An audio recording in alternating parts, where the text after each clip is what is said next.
And my mic was muted. So let's start that again. Good evening, everyone. Thank you so much for joining us. For those of you tuning in live, it's great to have you. For those of you tuning in later, thanks for finding this. I'm Cecily. I'm the program coordinator for Busboys and Poets Books. And this evening, I'm very excited to welcome Abby Ishola Ayodeji here to talk about her debut novel, Patience is a Subtle Thief. It is a heart-wrenching coming-of-age tale about the risks one must take to follow their heart. Joining her will be Arao Emenu. She's a Maryland-based poet and writer, and let's get them on the screen. Hi. Hi, Cecily. Hi, Abby. Hi. Thanks for being here, ladies. It's so great to see you both. I'm going to hop off so you can start your conversation and enjoy. Thank you so much for that introduction, Cecily. Abby, it's so good to talk to you and speak with you. My name is Arao, and we have Abby Ishola Ayodeji with us here to talk about her book, Patience is a Subtle Thief. So let's get started. First of all, tell us about your writing process. Could you tell us about the inspiration or the inspirations behind this novel? How long has the story been cooking in your mind, in your spirit, in your heart? I just want to know all about it. As you can see, I'm cheesing from ear to ear. Because as you're speaking, I'm thinking about all the things that it took to get to this point. The first part of your question was, tell me again. Just kind of tell us about like the inspiration or the inspirations behind your book. Mm-hmm. And how long has it been cooking in your mind, in your spirit, in your heart? Because it cooks in many places, right? True. If you could just kind of tell us a little bit about that. Sure. Well, first of all, I've been working on this book for quite a while. The story has been with me probably for maybe over a decade. It started as a screenplay in undergrad, and it just stayed with me. I stopped writing it because I didn't know how to make a movie, but I've always loved writing, and I'm a journalist. So writing fiction is a different beast. So I had to kind of figure out how to write a book. So for over the years, I picked it up and put it back down and picked it up and put it back down. But then I got really serious about it because I really believed in the story. And what inspired it is over the years, living in New York, meeting so many Nigerians, and also my own childhood experience of living in Nigeria and the people that I met in Nigeria. I just felt like there were bits and pieces, or there are bits and pieces of the people that I've met over the years in this book. And then also knowing the plight of some of the people in Nigeria based on the political system there. That was something that really inspired me to explore the 1993 election there, which is the backdrop of this story. But Patience, she's a young woman who's trying to find her mom, and her mom has been estranged for 10 years. She has no idea where she is. Her dad isn't really giving her a lot of information on where her mom is, though he knows where she is. So Patience takes it upon herself to figure it out. And along the way, she meets some people that are forced, if we should say forced, into being petty thieves in Nigeria because of their own economic situation. Yeah, so, let me go back a bit. You said it started as a screenplay, and then you decided to do a novel. How did you kind of do that switch, or how did you even process that? You could tell us a little bit about that. Sure. For undergrad, I went to the Fashion Institute of Technology in New York. So I studied communications. So a part of that is writing and, reporting. But I got interested in writing a screenplay. So I took screenwriting as an elective class. So it was an extra class.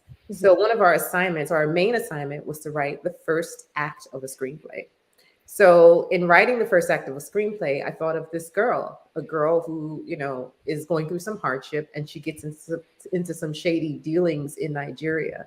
So I wrote this first act of this screenplay, which is very different from the story now, but it does have the essence of the story. And when I was done with school, I told myself, like, I don't know how to make a movie. Making movies was never really something that I wanted to do by myself. I back then the internet wasn't what it is now. So learning how to do these things would be harder. And then also filming something on your own wasn't as easy as it is now.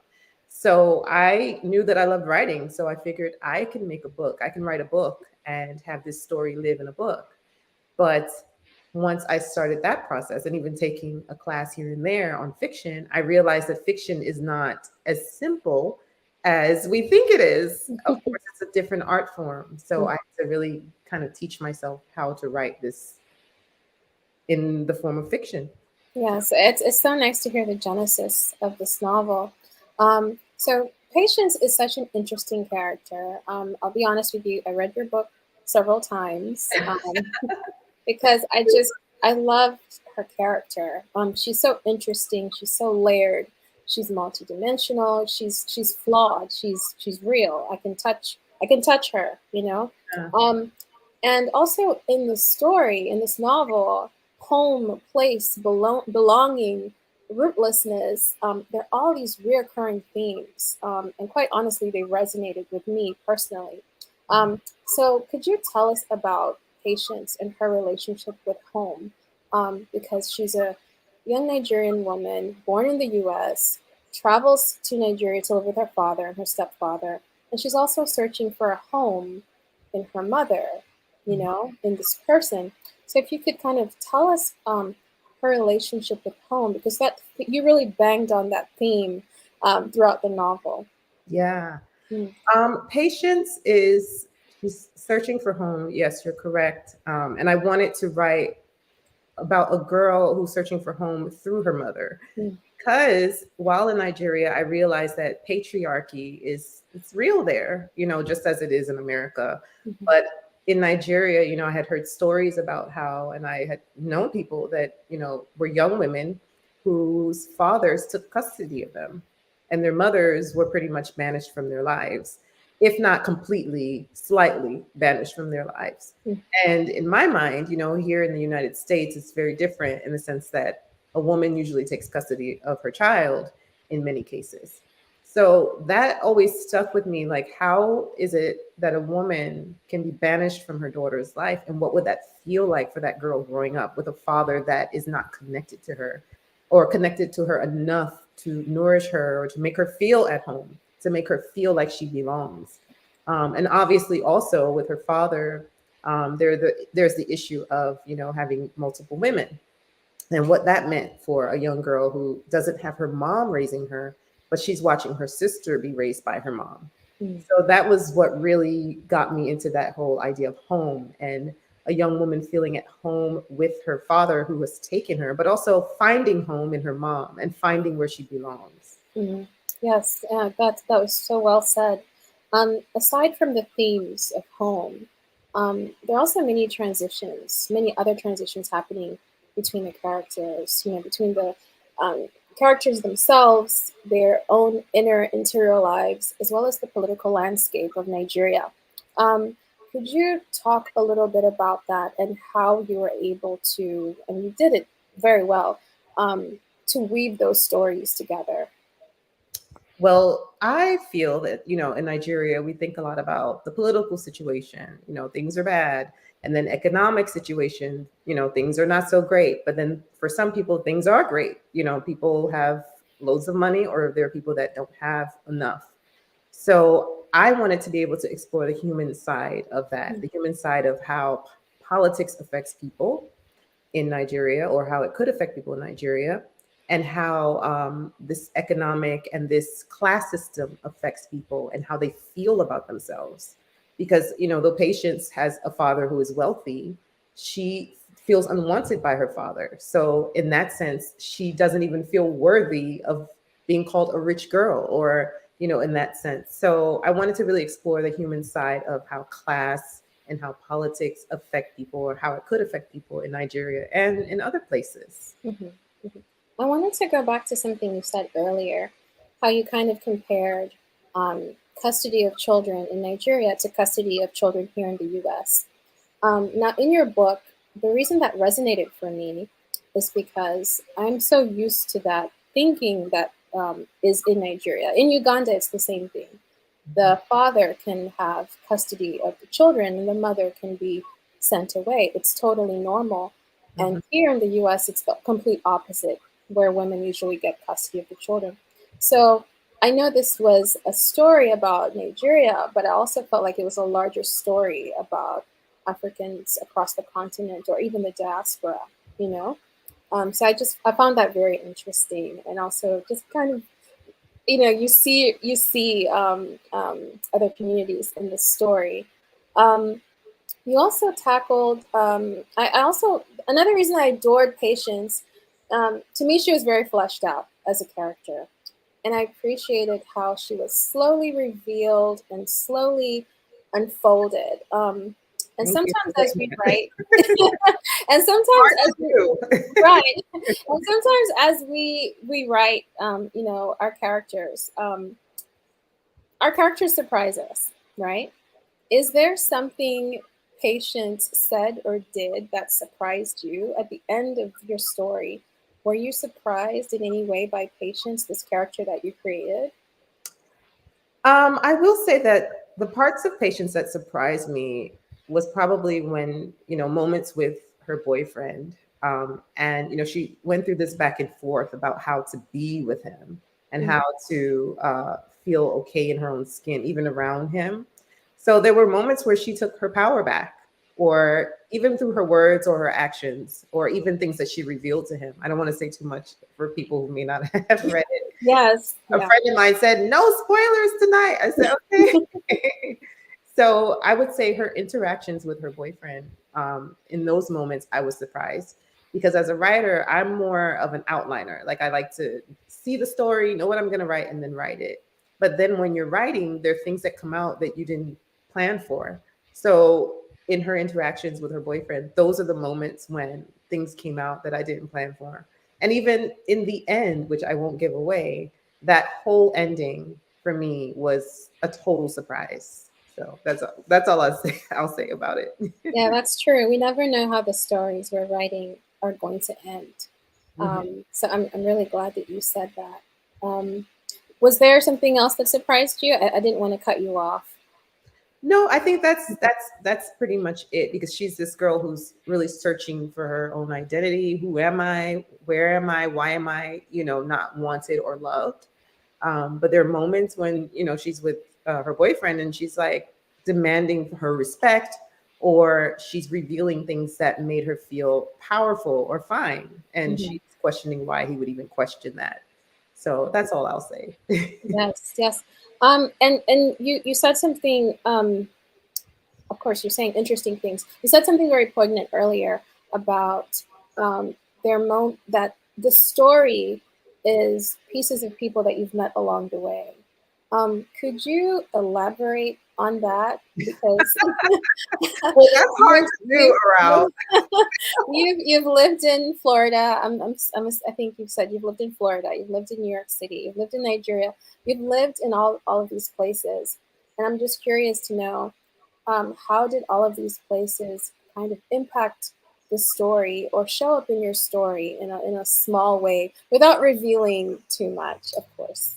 Yes. Well, living in Florida, there was a year in my life that my parents sent my sister and I to live in Nigeria. So we were there schooling. And while being there, I think I was a sponge. I was looking around and I was taking everything in. And I was learning a lot from everybody. For example, my uncle, who I lived with, my sister and I lived with, he had a house girl. We call them house girl or house help. Mhm. Her name was Patience, or is Patience. I've lost touch with her. I don't know where she is now. And we took a liking to her. She used to braid our hair for school. She would tell us about her husband who lived in her village and her son who lived in her village and how she sends money back to them and she takes care of them.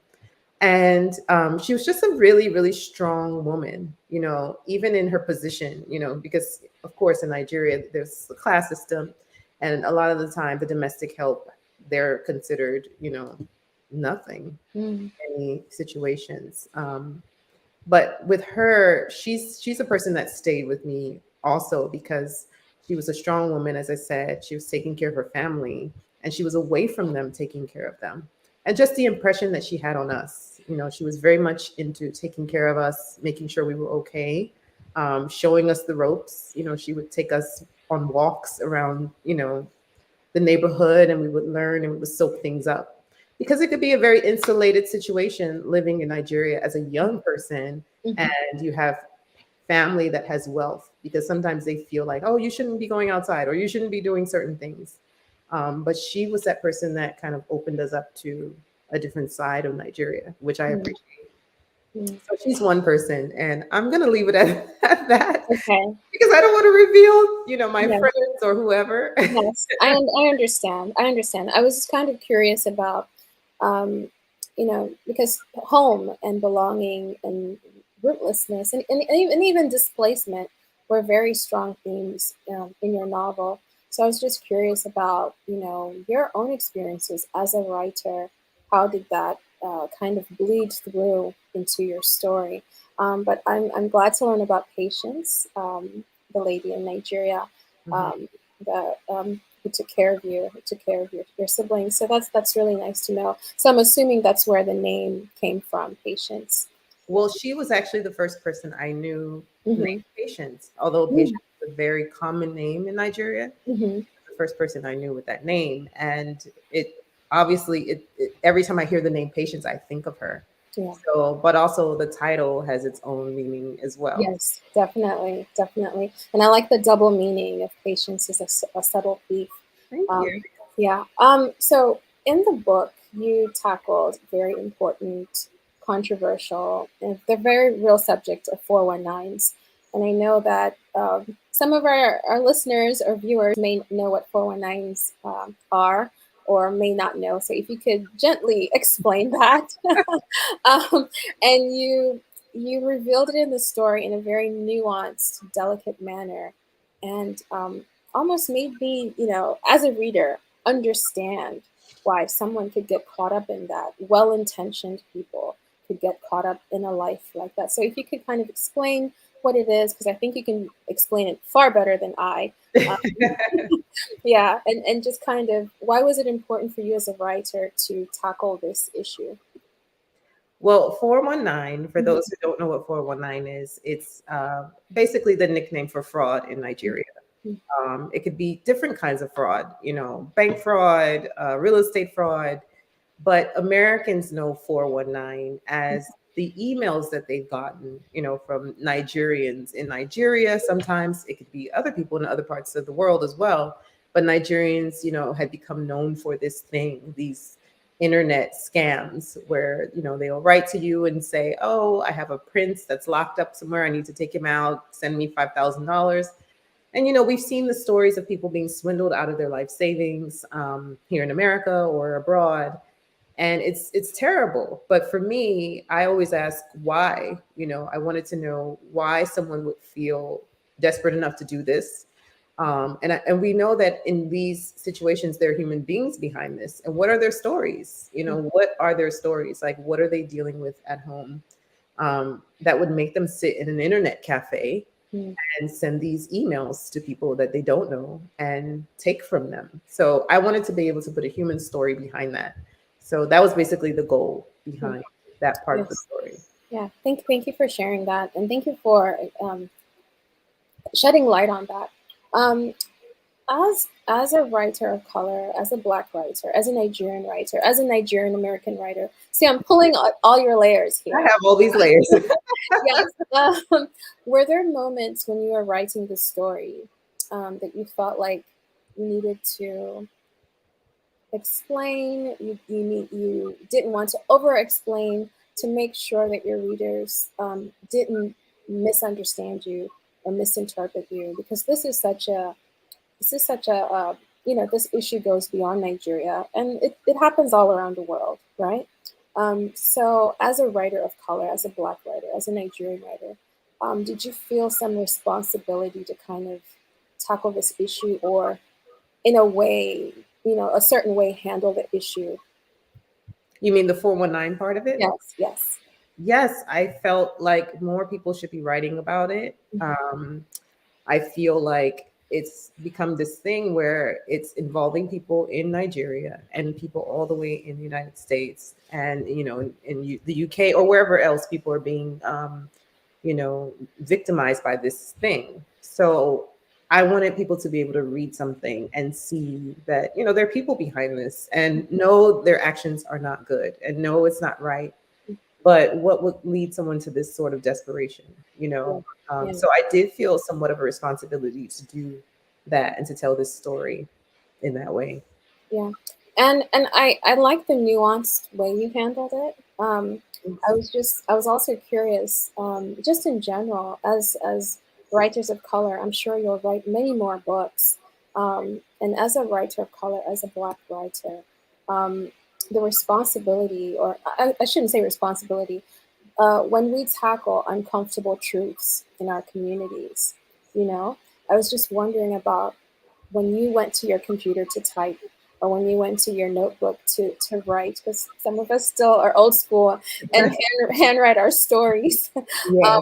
But how did you, what was your thinking process like, okay, I'm going to talk about something uncomfortable in my community.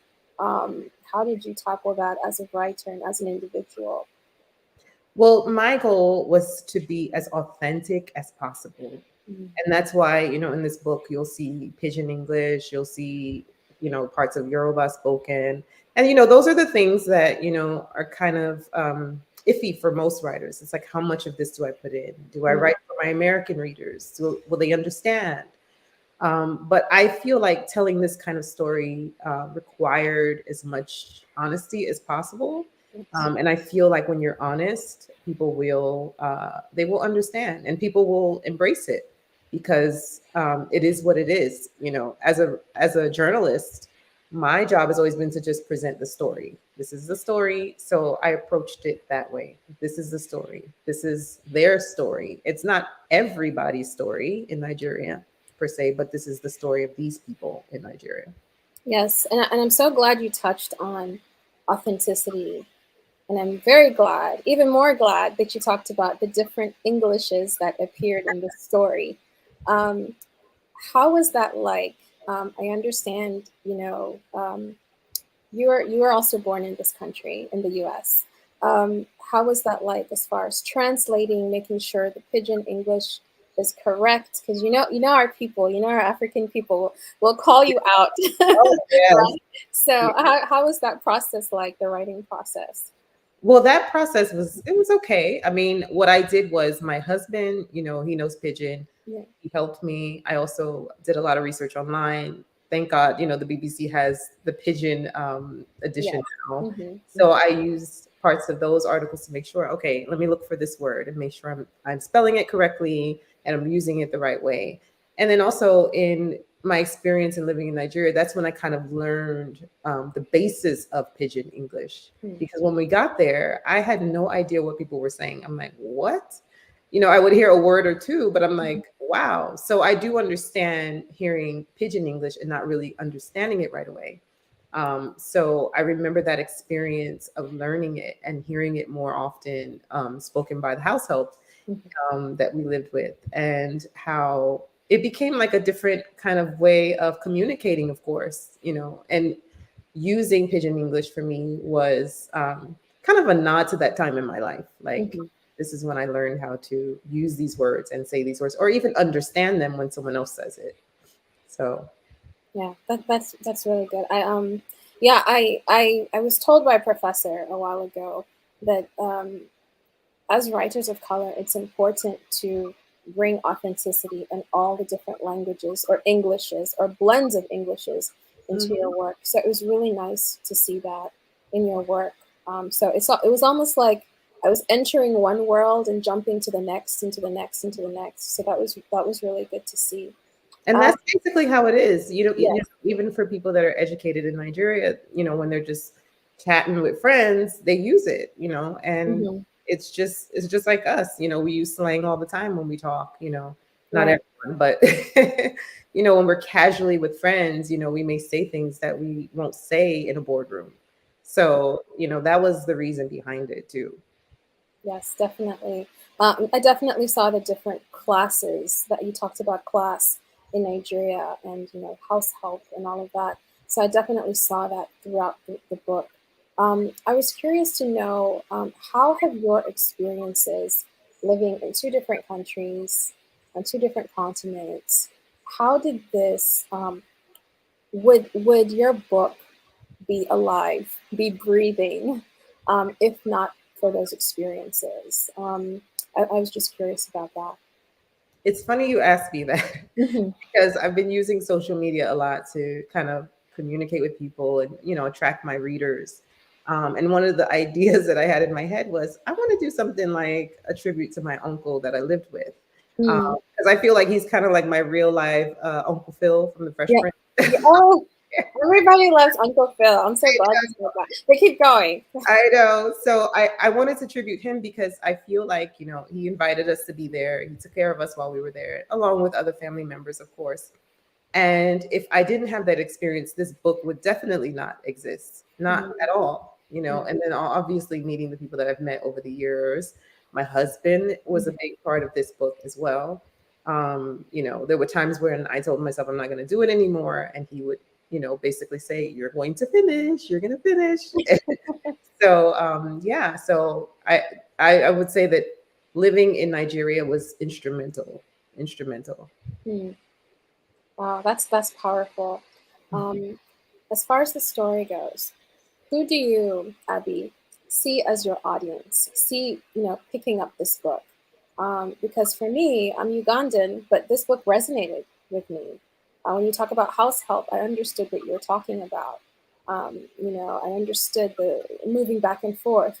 So I was curious to know, what do you want your audience or audiences to take away from this book, from this novel? Well, I definitely want people to take away a story of resilience. Obviously, I feel that people in the United States, especially Black people in the United States, can relate to this story as well Mhm. because we're dealing with so much social justice, issues now. And I think that we've had to be really patient for the things that feel like that we should have, like, basic human rights, So we've seen so much in the United States. And I think Nigerians have seen so much when it comes to politics, when it comes to the political landscape, when it comes to social justice. So I really want people to take away a story of resilience and also a story of you deserve, your life matters. We say Black Lives Matter. At this point, it's a catchphrase, but it's true. Like our Mhm. lives matter, our dreams matter. The things that we want to see, come to fruition are important. So I think that Patience kind of encapsulates that in some ways, and so do the other characters. So that's what I want people to take away from that. Yeah, definitely. So let me check in, with Cecily and see if there are um, I'm any not crying. questions. I'm just. Oh, This is no, so it's okay. cool. It's okay. I have a ring light on, so also my eyes waters from time to time. So I completely understand. I just kind of wanted to check in to see if there are any, questions from the audience Sure. before I keep going. Okay.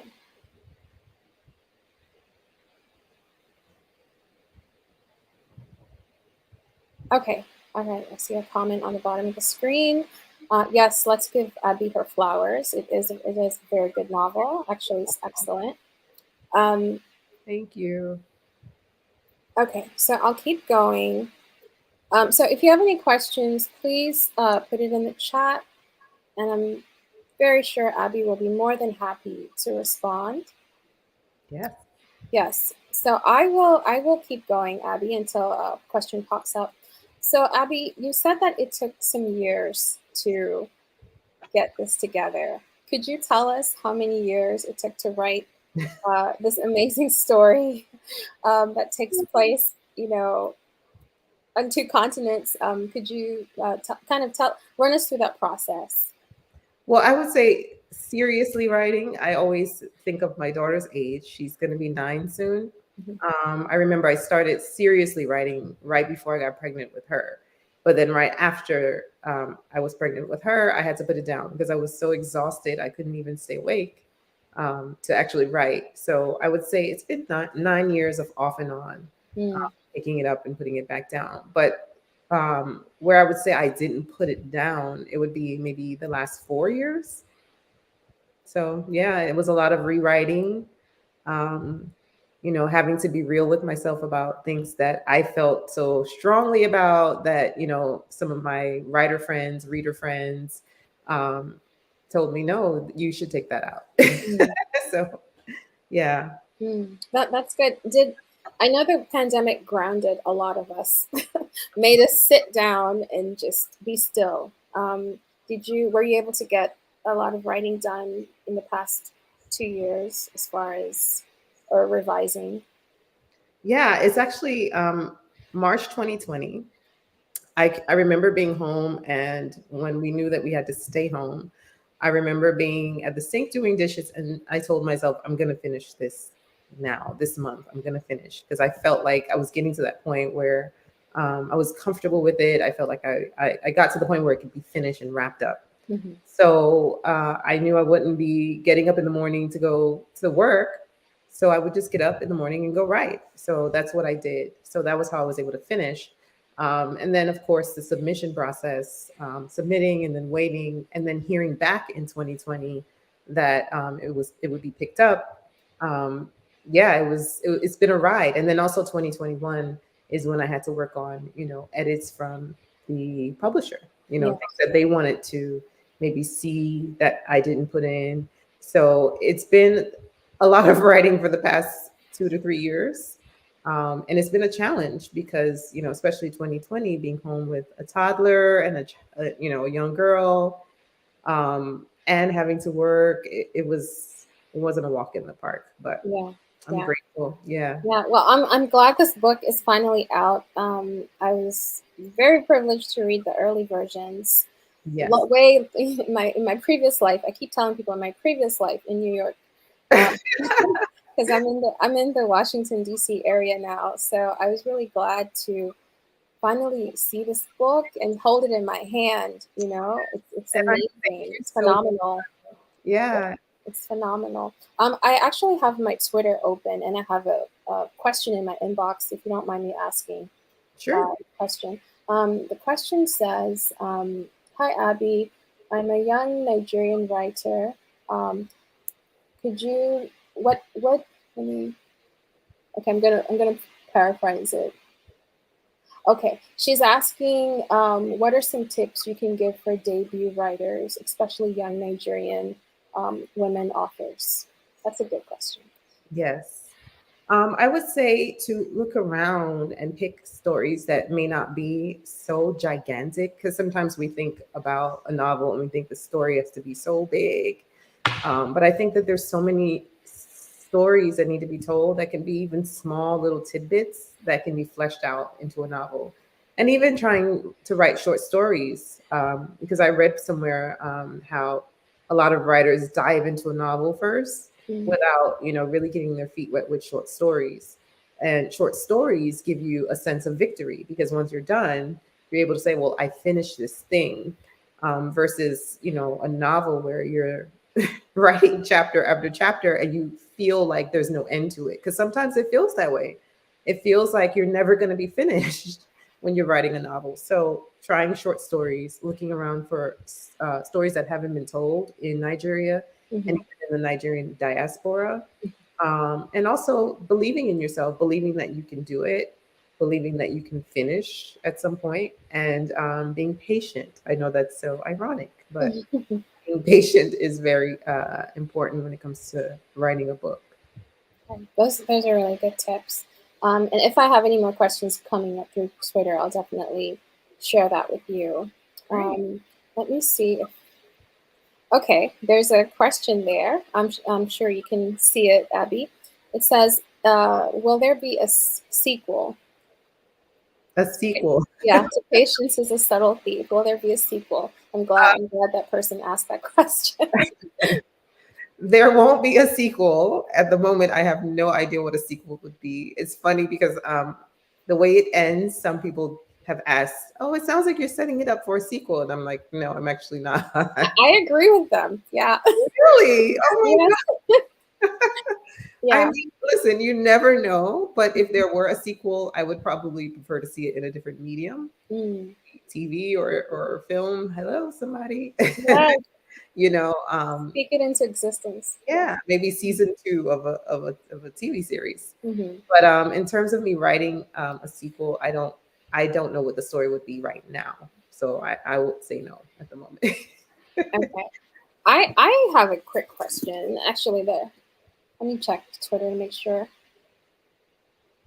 Okay, not yet. I have a quick question. This cover is amazing. Thank Um, you. could you tell us about the cover? I think it's beautiful. I don't know if people can see that. Um, it's a beautiful cover. I love the colors. Tell us about the cover, how you picked it. Um, you know. Yeah. Well, when it comes to this publishing world, I realized that, the cover is not totally going to be up to me, which was fine. But I worked with people that are really great, and they told me to send them, inspiration. Like, what do I think the cover should look like? Mhm. So at first, some of the things that I got back, Patience didn't have braids. There was one cover that I loved that they sent me, but she had a head wrap. And I'm like, Patience never wears a head wrap. She's always, her hair is always braided. Mm. So I had to pass on that cover. It was hard though, because it was really beautiful. So I sent them a photo of Janet Jackson from the movie Poetic Justice. Mm. Because in the book, Patience is very obsessed with 90s style from America. She's very much into fashion and style, and she Mm. wears her braids like that, pulled up to the top. So I sent them a photo of Janet Jackson in Poetic Justice, and they came back with this, which I think is beautiful. I love that her skin has a tint of green. Yes. Yeah, there were two different colored tints that I was able to choose from, and I chose green because I felt green is very representative of Nigeria. And then I read the note from the person that designed the cover. I Mm. had this bookmark, but I wasn't prepared. She said, she said the green was kind of like a hint of patience walking out in Lagos at night, Mm. how the nighttime sky would reflect on her skin. And that I loved because, obviously Patience is a girl who's looking for her way. And, Yes. looking for her way in the nighttime sky shines on her. So yeah, that's basically the cover. Yeah, that's beautiful. I also thought when I saw the green, I said, yes, this is an ode to Nigeria. Yeah. I was like, that's very obvious there. But I love this cover because it's almost like you said, she's looking for her way, Hmm. her way home. So I thought that was really beautiful. There's a question in the comment box. Do you think you'll write another book? Oh, definitely. I am definitely going to. It's not going to be easy, but I feel like I'm more confident now. And I feel like I know what I like and I know how I want the story to go. I started writing it before I finished this book because the story, again, had popped into my head randomly. Mm. Well, part of the story popped into my head randomly, and I felt like it wasn't something I wanted to sit on for too long. So I Mhm. started writing some of it years ago and creating the main characters a few years ago. But now I've been really seriously trying to finish a first draft. So yeah. That's fantastic. And you are a multi-genre writer, as far as I'm concerned. So is your next book? Do you think it's going to be fiction? Is it going to be nonfiction? I'm just really curious. When you said earlier, your novel started as a screenplay. That's amazing. So I was just curious which direction you plan to go next, or you're thinking of going next. Well, it's definitely still going to be fiction. Hmm. It's going to be another sort of coming of age story. Um, and it's also right now set in the 90s. So I guess I am obsessed with the 90s. Okay. I was, but the stories that keep coming to me are set in that time. And so yeah, so that's what I'll say about that. And it's also a story that reflects a girl, a Nigerian American girl growing up in the diaspora. So it's a little bit more in line with my story. Yeah, Yeah. definitely. Definitely. And Abby, I'm just going to be upfront with you. I read a lot of Nigerian writers. Like, Uh, Nigerian writers, fiction writers, poets. Um, there's just so much going on with Nigerian literature, even especially in the US or the UK. So yeah. I was just curious, as a Nigerian American or a child of the diaspora, um, making a debut in this time, in this moment, when there are people who have literally paved the way for Nigerian authors and African authors in general. How Mhm. did it feel coming out now, with your book? What was that moment like for you? Well, it feels amazing. I also like a lot of Nigerian authors. Hmm. I am really bad with names, so I'm not going to say any names right now because I might Yeah, say mix up yeah. people's last You name and their don't first. want to forget anyone. Yeah. Yes, but I've read so many, and it's also given me permission, I would say, to write this book in many ways because, watching people's style and what they write about, it made Hmm. me feel confident in writing what I've written. But I would Yes. say also what's made me feel confident is the Nigerian music scene too, being so Mm, explosive because music is very much a part of my process too. And I'm very inspired by music. So the confidence that a lot of the Nigerian Afrobeat artists have, and how they've created this genre that's kind of taken over the world in small ways and big ways too. mhm. It's really motivated me. So with music, for example, when I was writing this novel, I would listen to if I go to a coffee shop and they're playing music, Mm. I would put my headphones on and I would listen to the instrumental of Fela's music. Yes, Fela Because Kuti. his music, yeah, Fela Kuti, his music, Mhm. the beat and the pace helped me with my pacing. So, Mm. and I would let's say he gets to the part where he starts singing, I would rewind it back to his instrumental. His instrumentals are very long. So I would be able to get, chapters done just listening to his music. So I would say Nigerian authors and Nigerian musicians have really inspired me as a writer. That's amazing. I'm really glad you said that, because there's just so much coming out of the Nigerian diaspora and Nigerians on the continent, and it's lovely to see your book. In addition to that, your book is here. It's Yeah. finally here. So I was talking to one of my friends. I'm like, I saw the early copy in 6 years ago. So I was just really excited to see you out and just Oh, thank you.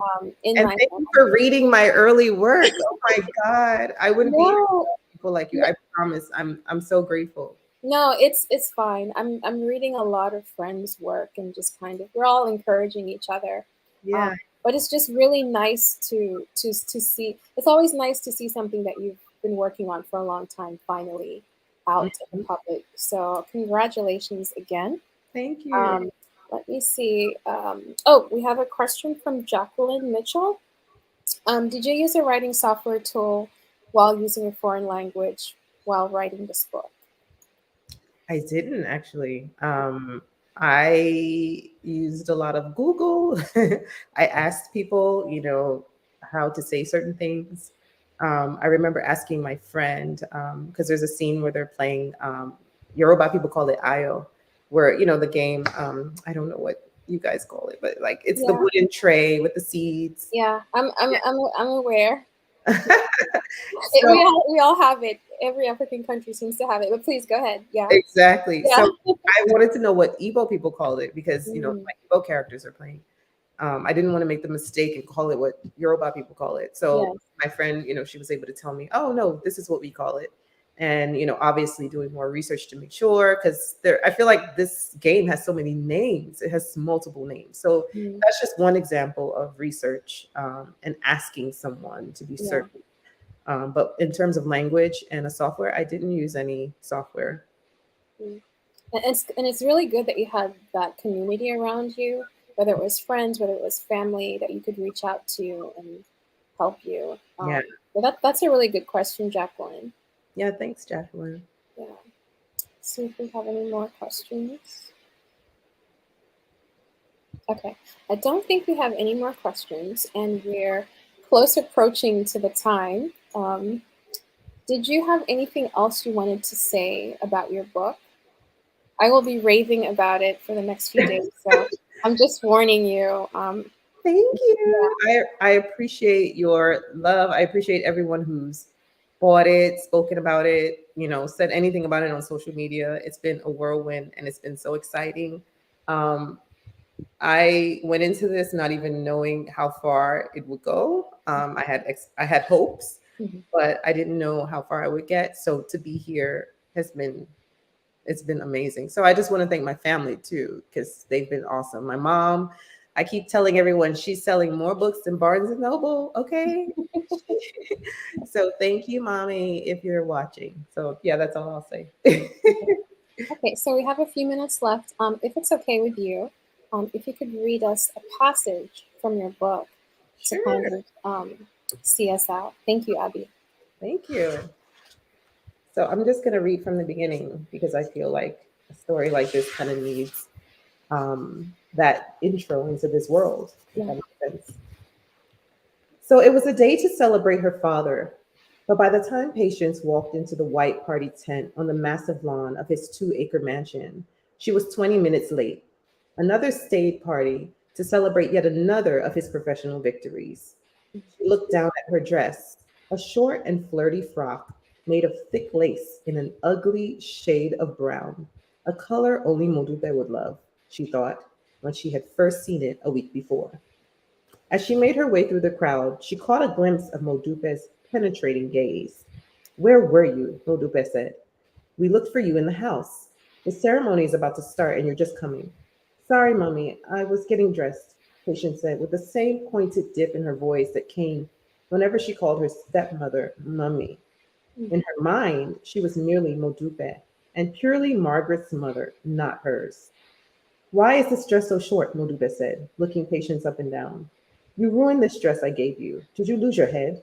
Patience? Mommy, it's not ruined. It's just. We will talk later, Modupe said, before hurrying to the high table to greet the VIPs. Patience expected Modupe to scold her, but she had taken the risk willingly. She had shortened the hem of her dress and smiled each time she tugged the needle to secure a stitch. When she had put it on and looked at her reflection, gone was the bush Ibadan girl she often saw staring back. She is about to implode, Margaret said as she dragged her chair closer to Patience, bringing the half sisters shoulder to shoulder. You've really outdone yourself. Long dresses in this heat? She wants us to melt. Patience looked up at the tent's towering ceiling. Tall industrial fans, powered by her father's massive generator, spun uselessly, only churning the day's thick heat. Women attendees fanned themselves with her father's ceremony booklet to make up for the lack of air. She surveyed the crowd further, the usual cast of Ibadan's who's who, business people, politicians, chief dignitaries. They arrived in Mercedes and Peugeots, driven by drivers who parked next to her father's personal fleet of Mercedes and Peugeots. The men donned heavy Ashoke agbadas with coral beads dangling from their necks. Their women wore delicate lace, high-tie gay lace, and 24-karat gold jewels. I wish you had made my dress shorter like yours, Margaret said. Next time, Patience bumped shoulders with her. Is Daddy really going to have us sit through this entire thing? Shh, it's starting, Modupe said as she sat back down. We've gathered on this fifth day of September 1992 to celebrate Oyo State's new Commissioner of Finance, the governor said.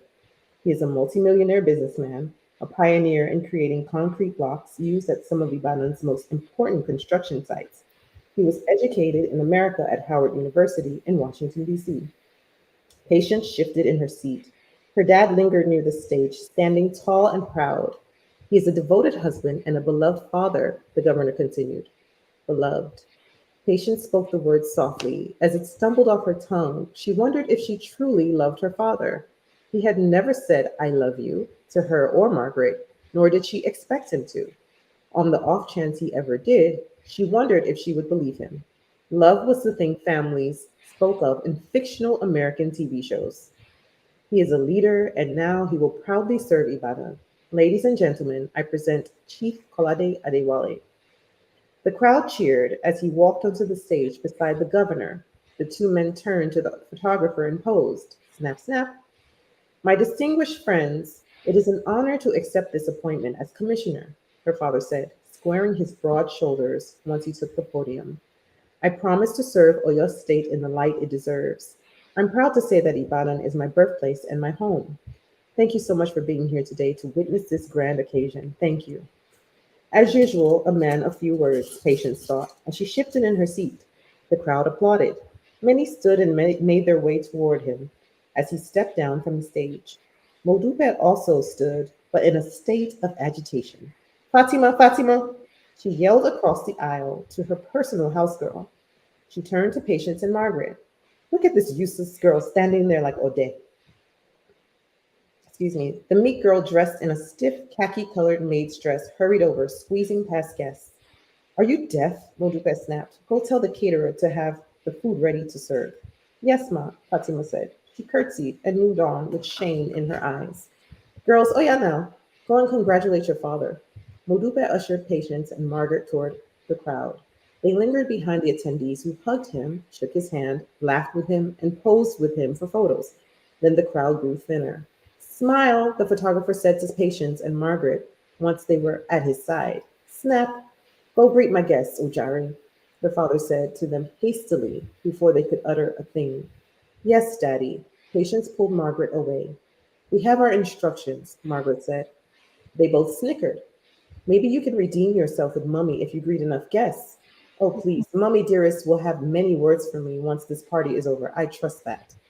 Don't worry, I'll calm her down. Margaret, I'm fine.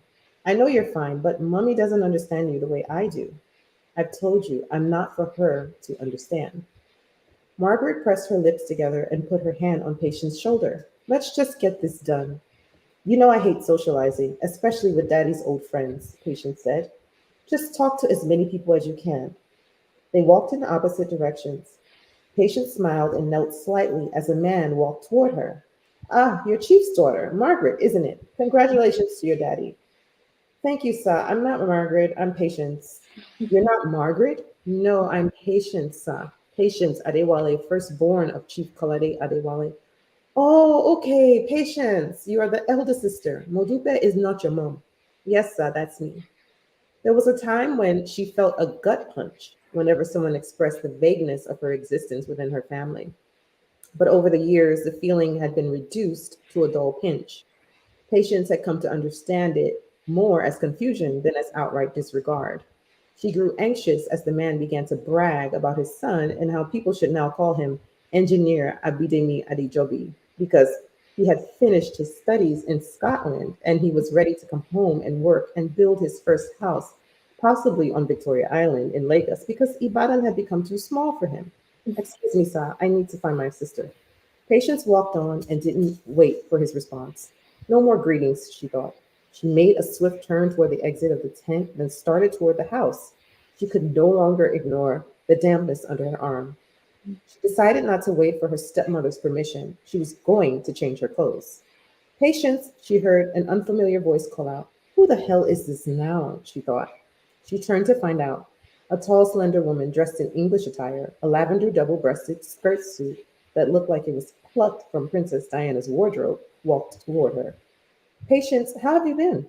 Patience squinted as the woman came closer. Do you know who I am? The woman said in a slight whisper. Oh, hello, Ma. The woman smiled again. I'm Auntie Lola. Patience hesitated, still confused. I haven't seen you in so long. Don't worry. I know you don't remember. I'm sorry, Ma. I'm sorry, Ma. Your mother, Falami, she is my best friend. Patience's chest shuddered as she took a long breath. How are you? The woman said. I'm fine. I'm okay. Patience smiled, hoping to conceal her shock. The woman leaned in to hug her. Patience softened into her embrace. The woman's voice, her bouffant hairdo, the smell of sticky hairspray, her floral perfume. It was true. Patience had known her once. Seen the woman's She hadn't seen the woman since her mother's departure 10 years before. Wow, I'm surprised my father invited my mother's friend to his party, Patience said.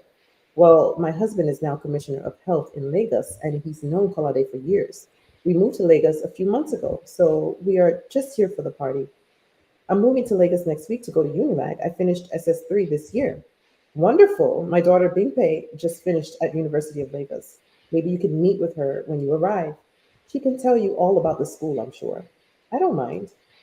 I want you to visit me at home so you can tell me about how you've been getting on. Excuse me. Please come and see me, the woman said, now in a hushed tone. She dug into her purse and pulled out a pen and an address book, scribbled something, and tore the page out.